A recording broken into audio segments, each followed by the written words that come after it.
এইটা গোটে প্রকার আবাকস দেখি পারুছ সমস্তে হেলা দেখি পারুছ কি নাই এইটি কোন লেখা হইছি দেখো তো এইটি এক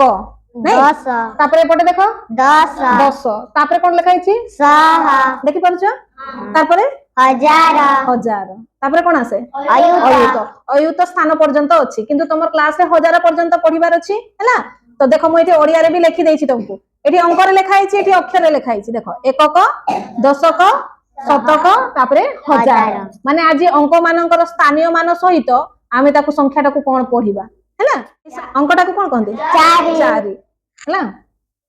এটা 6 হেলে এই গুড়াকু মু এই আবাকস রে পুরেইবি তারপরে তুমি সেই সংখ্যার নাটাকু এই ড্রয়িং শিট রে লিখিবো জনে জনে আসিকি বুঝি পারলো দেখি কি করি পারবো কি নাই পারিবো না হও প্রথমে সংখ্যাটি কেতে